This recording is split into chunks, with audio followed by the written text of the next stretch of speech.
sir. Yeah, good morning to you. From the multimedia units of the CICT, and we would like to know you, sir. Oh, it's good to have you around. My name is Mr. Innocent Orembuzia. I'm the IT project manager of the institution. And Okay. We know a lot of things have been going on, a lot of projects at hand, like relating to the CICT and everything.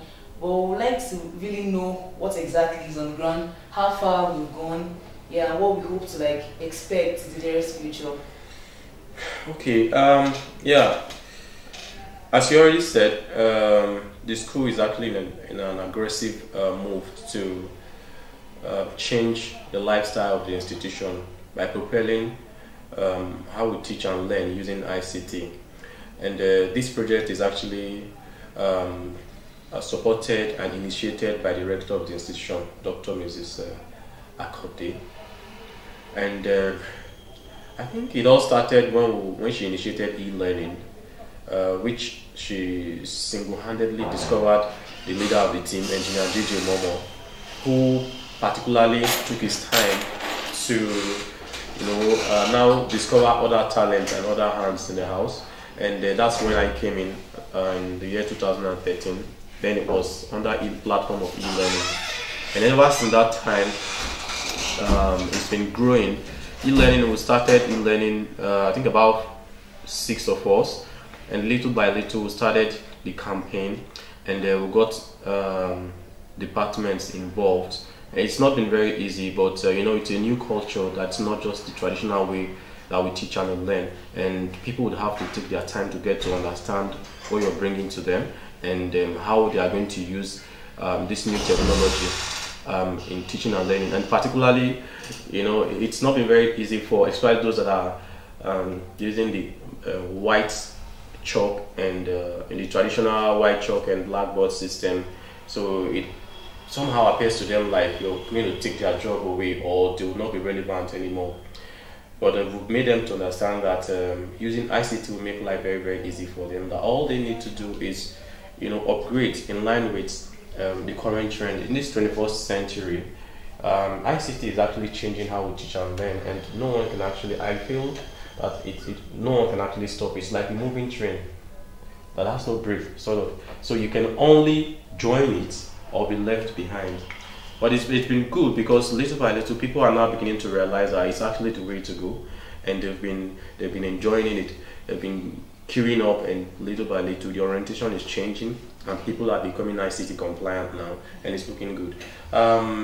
Earlier this year, like I said, all the way from e-learning, he gave birth to CICT. The rector again called the leader of the team, Engineer JJ Momo, told him that, hey, I think it's time to set up the Center for Information and Communication Technology, which she would want her to be the anchor person for it. And of course, the same team members from e-learning, we had to come in as the core members and the core pilot team that had to drive this project. And ever since then, we've been working, and so far so good. By now, we have internet access cloud in the campus at this moment, subscribing at the moment to Globacom, and hoping to already on the plans of also having another ISP involved, which is main one. And we discovered, why we initiated the project, we had to travel to other schools to actually see how it's been done in the academic environment, and I actually discovered that in most of these schools, like University of Ibadan, Ife, Futa, they all have about at least of 2 ISPs, for them. And so in case one fails, they switch to the other seamlessly and very smooth. So we are also about practicing that. And I think with the internet access of the school that we have, cloud we have in the school now, it's brought a new kind of lifestyle for students. We as lecturer, originally I'm actually a lecturer, and we as lecturers, we discover that learning now, the internet has made it such that we are no longer domain experts of knowledge anymore, because the internet is there for students, even while you're teaching them, you need to actually know what you're teaching them. While you're teaching them, these students, now that we have internet, they could easily just Google, and if you make blunders and you make mistakes, some will be bold to confront you, to ask you, sir, but so it means that we have to be very, very grounded in the knowledge we're passing across. And so we see ourselves as facilitators, actually, of knowledge, gathering a group of students and passing knowledge to them and asking them to further do their research. So far, at the moment, like I said, we have the institution is covered Wi-Fi, internet Wi-Fi, well, about let's say 60%. We're still ongoing, and we have a very standard e-learning portal that also little by little the culture is changing, and the staff, they are beginning to embrace it, and students are very excited about the new change. And we hope that before long, FPA, the Federal Polytechnic and Educative, will become a model institution where ICT drives teaching and learning. Thank you very much. Yes, you're welcome, sir. Sorry, in the course of carrying out all these projects and everything, have there been any challenge so far, and how were you able to manage such situations? Well, like I said, one of the first challenge we had was people embracing this new technology of bringing in to change what was on ground or what has been practiced. It's been an analog. Most people, or the elderly in the system, they traditionally do it the analog way, and now bringing to them something that is not the way they do it ICT wise. It looks like that was the first challenge we had. It wasn't embraced initially, and some people kicked against it outrightly. But that was like in the last 2 years and last year.